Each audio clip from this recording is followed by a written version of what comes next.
Perkenalkan, nama saya Muhammad Iqbal Rusdiarjono dari kelompok 2 dengan NIM 1525425037. Dan saya Muhammad Alfari dengan nomor NIM 152542 5062. Oke, kita akan menjelaskan dari 3D modelingnya. Gilang sebagai mahasiswa satu, saya sebagai mahasiswa 2. Nah, jadi modeling kita ini membuat struktur bangunan 10 lantai yang dimana dari lantai pertama sampai lantai 4 itu tuh kita buat mall, dan dari lantai 5 ke lantai 10 itu apartemen. Jadi totalnya 10 lantai. Nah, ini untuk eh, sistem strukturnya itu dari alur beban kita mulai dari plat lantai. Plat lantai lalu diteruskan ke balok, lalu ke kolom dan ke fill cap, lalu tiang pancang dan tanah keras. Nah, di sini ada dua struktur, ada struktur atas dan struktur bawah. Untuk struktur atas itu plat lantai yang fungsinya itu untuk menahan beban hidup kayak orang ataupun furniture.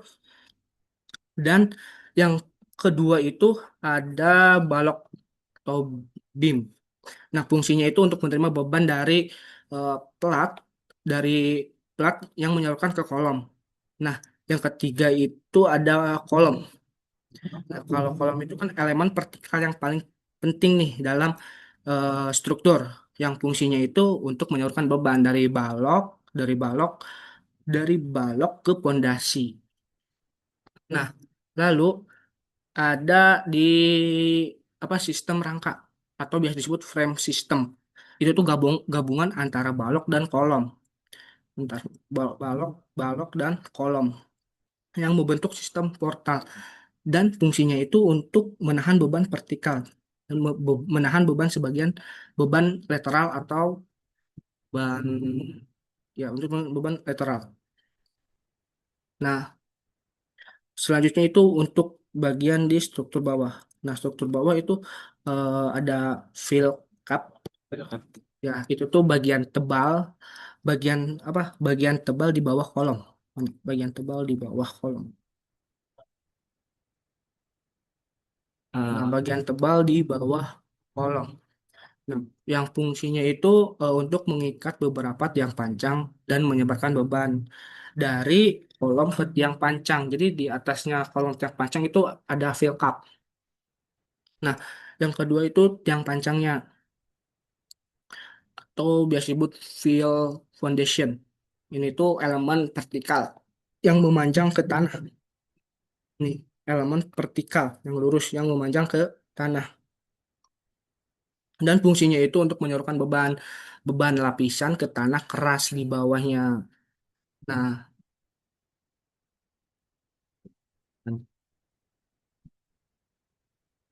udah mungkin tinggal di bagian yang mahasiswa dua.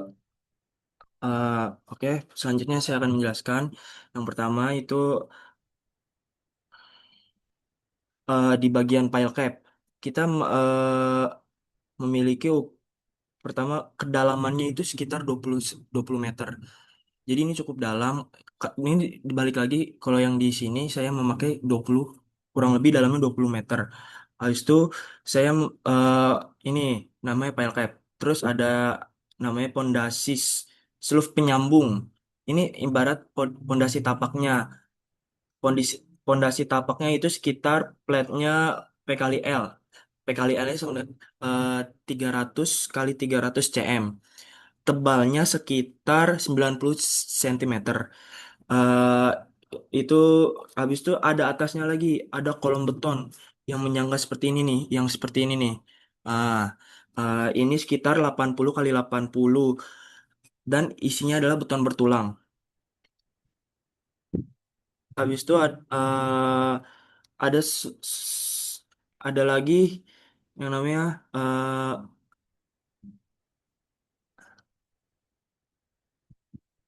nah, ini ada lagi,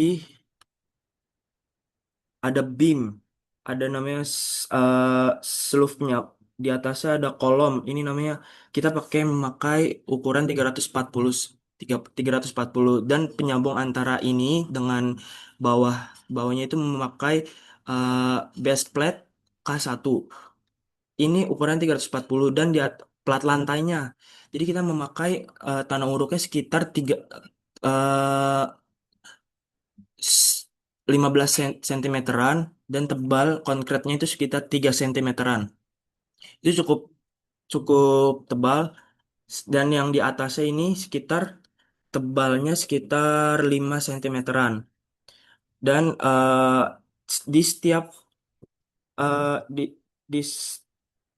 di setiap balok bajanya ini kita memakai sambungan lagi, sambungan kayak eh,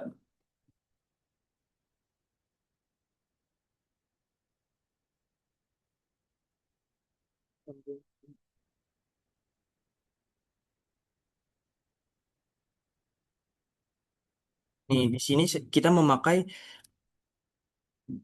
memakai baut yang ada baut penyambungnya antara bim bajanya. Jadi ini cukup kuat dan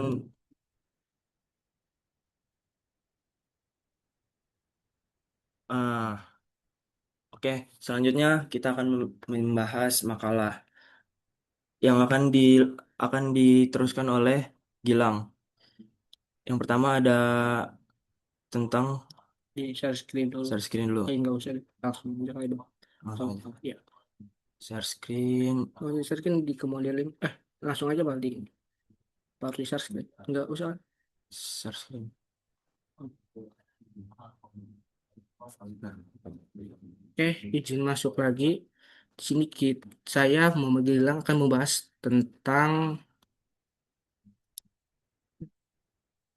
tentang kelebihan dan keterbatasan pondasi tapak bangunan tingkat tinggi. Seperti biasa ada cover, ada kata pengantar, ada daftar isi, daftar gambar. Nah, lanjut masuk ke pembahasan. Sebelum masuk ke pembahasan kelebihan dan keterbatasan, kita bahas dulu konsep dasar dari pondasi tapak bangunan tingkat tinggi.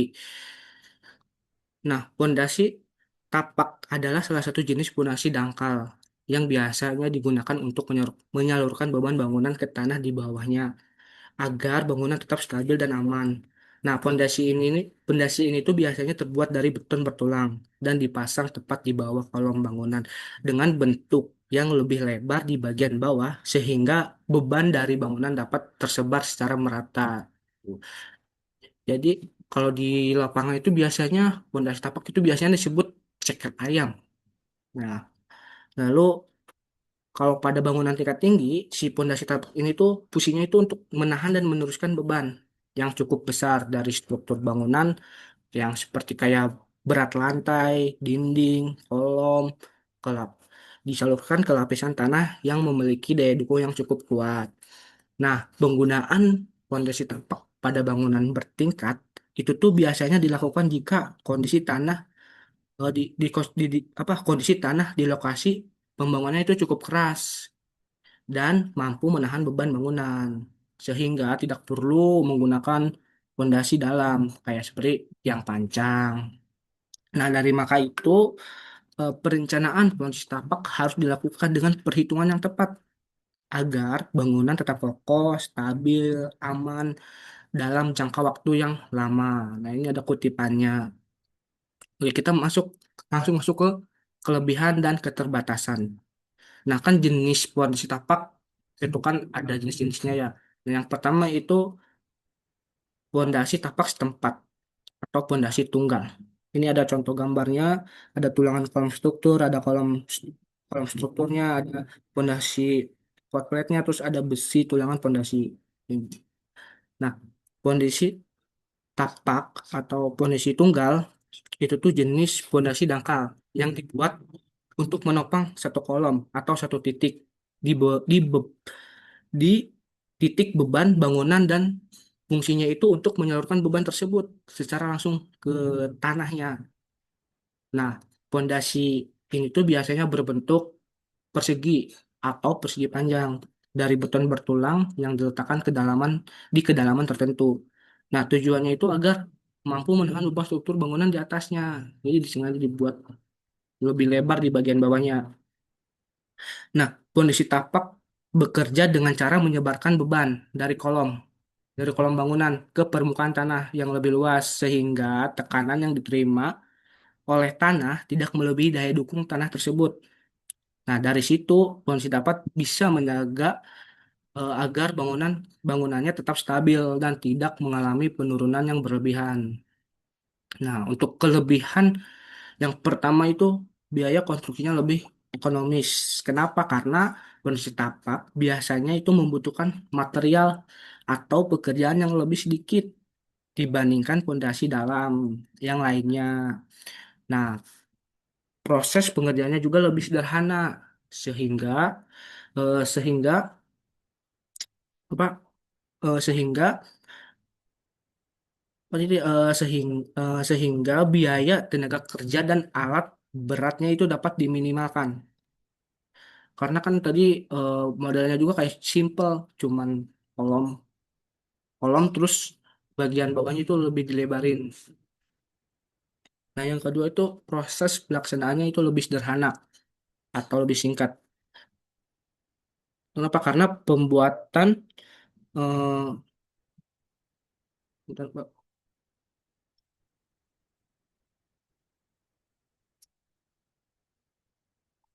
Nah, yang kedua itu proses pelaksanaannya lebih sederhana. Karena pembuatan pohon setapak tidak memerlukan teknologi atau peralatan khusus. Tahapan pekerjaannya umum hanya meliputi penggalian tanah saja. Terus pemasangan tulangannya, pengecorannya beton, dan penibuannya kembali tanah. Nah, terus si pondasi tapak setempat ini cocok untuk tanah dengan daya dukung yang baik. Nah, jika tanah dasar memiliki daya dukung yang cukup kuat, pondasi tapak mampu menyalurkan beban bangunan secara merata ke tanah. Pada kondisi ini, tanah pada kondisi ini penggunaan pondasi dalam tidak diperlukan sehingga pondasi tapak menjadi solusi yang efektif dan efisien. Nah, yang keempat itu mudah dalam pengawasan dan eh, perawatan karena berada pada kedalaman yang relatif dangkal. Kondisi kondisi tapak lebih mudah untuk diawasi saat proses pembangunan. Jadi ada keterbatasannya. Yang pertama itu tidak cocok untuk tanah yang lunak atau kurang stabil karena bergantung pada daya dukung tanah di permukaannya. Yang kedua, kurang efektif untuk bangunan bertingkat tinggi. Sorry, sorry. Stop ya. Sebentar. Mana? Yang ke Tadi baru sampai yang kedua ya. Terus yang ketiga itu membutuhkan area yang cukup luas. Yang keempat, rentan terhadap penurunan tanah yang merata. Nah, lanjut ke kelebihan dan keterbatasan kondisi dinding atau biasa disebut continuous footing. Nah, pondasi tapak dinding itu tuh jenis pondasi dangkal yang dibuat memanjang mengikuti garis dinding atau deretan kolom untuk menyalurkan beban bangunan secara merata ke tanah di bawahnya. Nah, untuk kelebihannya yang pertama itu distribusi beban lebih merata. Lalu cocok cocok untuk bangunan dengan dinding pemikul beban. Lalu konstruksinya relatif rendah. Empat, biayanya konstruksi lebih relatif ekonomis. Dan untuk kekurangannya sangat bergantung pada kondisi tanah. Tidak cocok untuk bangunan bertingkat tinggi. Risiko penurunan tanah tidak merata. Membuat area galian yang lebih panjang. Nah, ada yang ketiga itu kelebihan dan keterbatasan dari fondasi tapak gabungan. Nah, jenis pondasi tapak ini gabungan itu adalah jenis pondasi tapak dangkal yang digunakan untuk menopang dua atau lebih kolom sekaligus. Jadi ada dua fondasinya. Nah, kelebihannya itu yang pertama distribusi bebannya lebih seimbang, lalu efektif pada lahan yang terbatas, lalu mengurangi risiko ekstresitas beban dan dapat meningkatkan kestabilan struktur.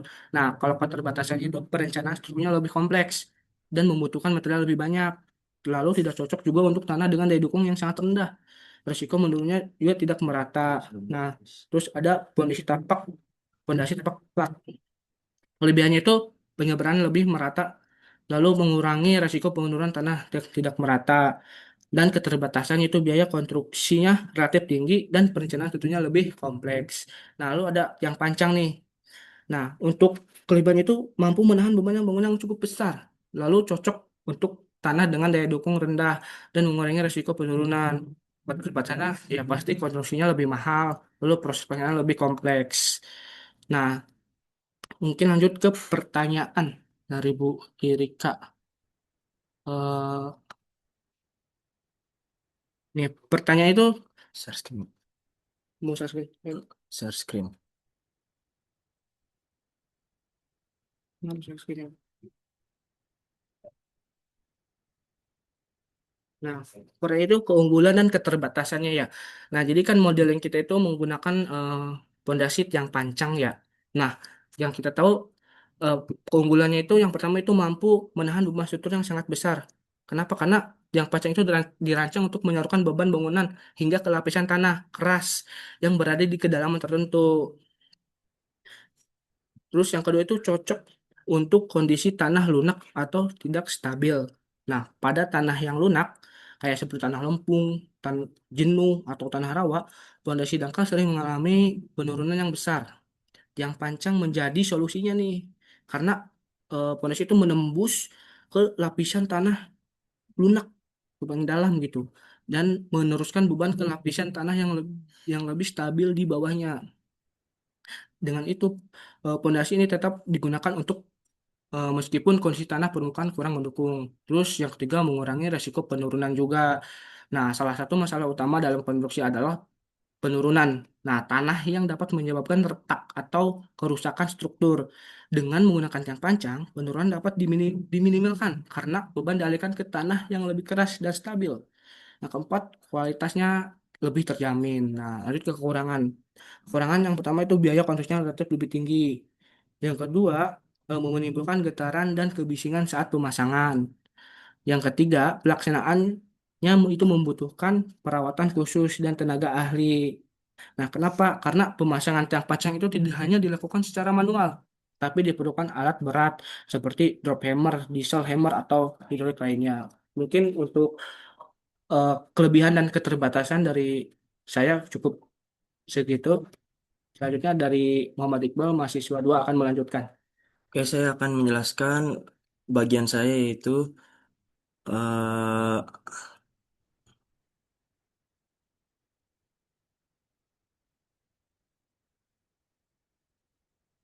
saya akan menjelaskan transformasi teknologi. Saya akan menjelaskan transformasi teknologi dalam perancangan pondasi tapak. Seperti yang saya jelaskan adalah integrasi Infinite Element Modeling Building Information Modeling atau biasa dikenal BIM. Kalau yang Infinite itu FEM biasanya dikenal di era konstruksi modern. Oke, yang pertama saya akan menjelaskan tentang evolusi metode perancangan pondasi tapak. Sejarah rekayasa geoteknik menunjukkan bahwa perancangan pondasi tapak tidak statis, melainkan berevolusi seiring dengan meningkatnya kompleksitas struktur bangunan dan memahami manusia terhadap perilaku tanah. Secara umum, evaluasi ini dapat diklasifikasikan dalam tiga fase utama, yaitu fase empiris, fase analitis, dan numerik. Ada tiga fase nih, jadi kita mau melewati itu semua. Yang numerik nih, yang sekarang ini. Yang pertama, saya akan jelaskan satu-satu. Ada fase empiris atau fase era tradisional. Seperti yang tahu, seperti namanya tradisional berarti fase yang jadul. Pada tahap awal perkembangan teknik sipil, perancangan pondasi didominasi oleh pendekatan empiris. Metode ini didasarkan pada perhitungan mekanika yang rigor, bu- melainkan pada pengalaman praktis rule of thumb yang diwariskan dari generasi ke generasi. Jadi ini eh, diwariskan. Nah, karakteristik utamanya yaitu adalah insinyur mengandalkan intuisi dan keberhasilan struktur masa lalu. Jadi dia belajar dari pengalaman dia sebelumnya atau pengalaman yang orang sebelumnya seperti yang di atas dari orang ke orang diwariskan generasi ke generasi. Yang kedua, kelemahan fase empiris. Pendekatan ini kurang efisien karena sering menyebabkan pemborosan material atau overdesign atau dalam kasus tertentu kegagalan jika kondisi tanah berbeda drastis dari pengalaman sebelumnya.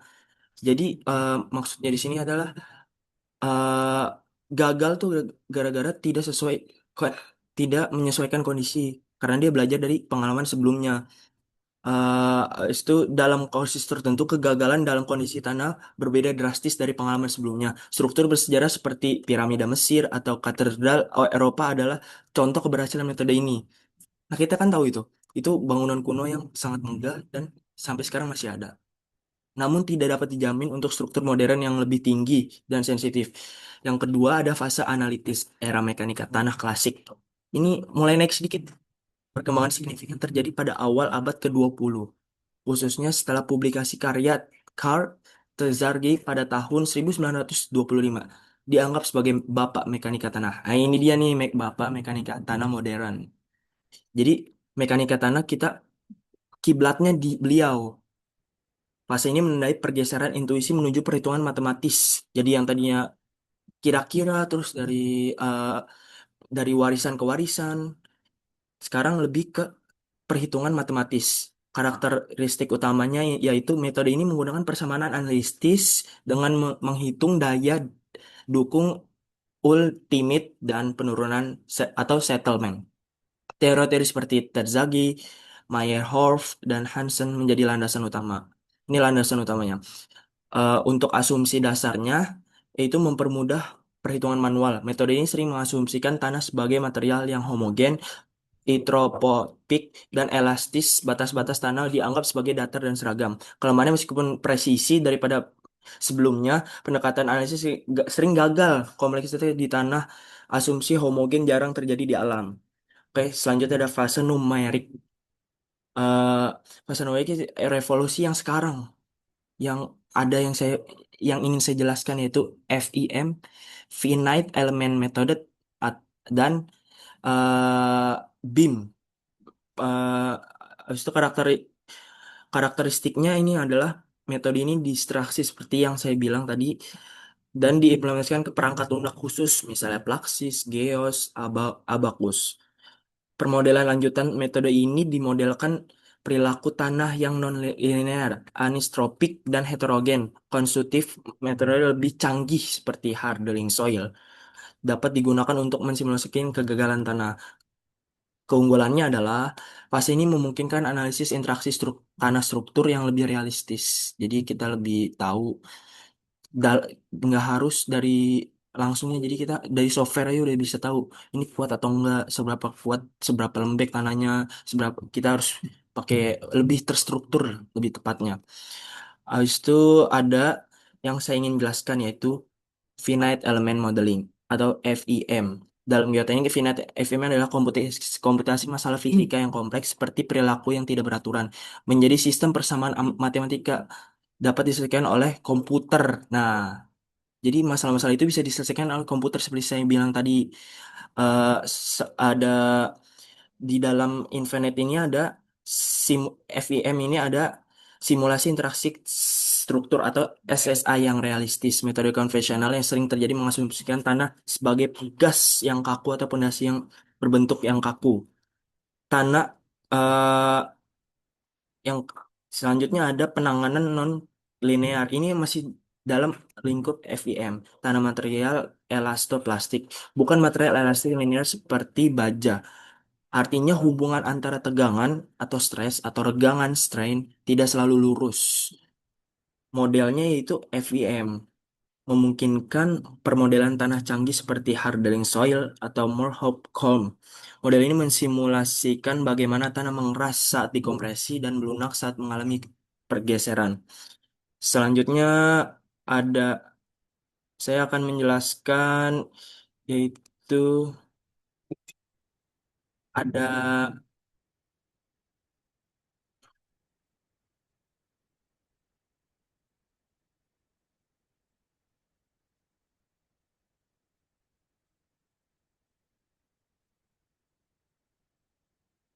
ekosistem perangkat lunak, penerapan FEM, menunjukkan khusus yang memiliki solver geoteknik yang kuat. Ini biasanya digunakan dalam biasanya Plaxis. Itu sangat spesifik untuk menganalisis tanah dan struktur geoteknik. Unggul dalam simulasi konstruksi bertahap. Yang selanjutnya ada, ini yang biasa kita pakai ya, Plaxis, terus ada SAP 2000 atau Abacus. Lebih tepatnya istilah lainnya Abacus. Lebih umum digunakan untuk struktur sipil. Namun dengan modul geoteknik yang tepat, keduanya mampu menangani tanah yang struktur yang kompleks. Selanjutnya, ini dia integrasi information modeling atau BIM dalam manajemen pondasi. penerapan Building Information Modeling dalam konteks pondasi tapak melalui sekadar visualisasi tiga dimensi. Jadi ini BIM ini contoh kita memakai Revit. Terus habis di dalam BIM ini ada manajemen data terpusat. Terus itu ada deteksi konflik spasial, terus ada ekstensi dimensi ada 4D, 5D, 6D, dan 7D. eh Inovasinya itu beton mutu tinggi dan khusus. Jadi kita lebih tahu dari dalamnya kita harus pakai berapa berapanya. Itu dia BIM. Selanjutnya saya akan saya akan menjawab pertanyaannya, yaitu, nah, pertanyaan saya adalah contoh penggunaan dalam bangunan yang tinggi. Dalam pembangunan bangunan tinggi, pondasi tapak sebenarnya masih bisa digunakan, meskipun tidak selalu menjadi pilihan yang utama. Jadi ini biasanya plan B-nya lah. Biasanya pondasi ini diterapkan pada kondisi tanah yang memiliki daya tunggu. Jadi kita melihat situasi dan kondisi. Tapi seiring perkembangannya teknologi, penggunaan pondasi tapak pada bangunan tinggi sering menjadi lebih memungkinkan karena adanya metode analisis modern seperti yang saya bilang, finite element modeling atau FEM. Dengan metode ini, insinyur dapat menganalisis secara detail bagaimana interaksi antara tanah dan struktur bangunan. Hal ini penting karena pada bangunan tinggi beban yang bekerja cukup besar dan kompleks sehingga memerlukan hitungan yang akurat dan memastikan pondasi tetap aman. Sebagai contoh adalah gedung bertingkat menengah seperti apartemen dan perkantoran sekitar 10 sampai 15 lantai.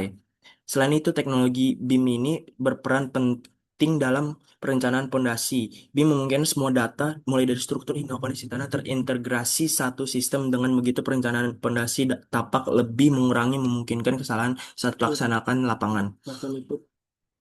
eh Sebagai kesimpulannya yaitu adalah pondasi tapak masih dapat digunakan pada bangunan yang tinggi, terutama pada kondisi tanah yang baik dengan dukungan teknologi modern, dengan analisis yang tepat ya, dengan perencanaan yang eh, solusi yang efisien dan aman dalam konstruksi bangunan bertingkat.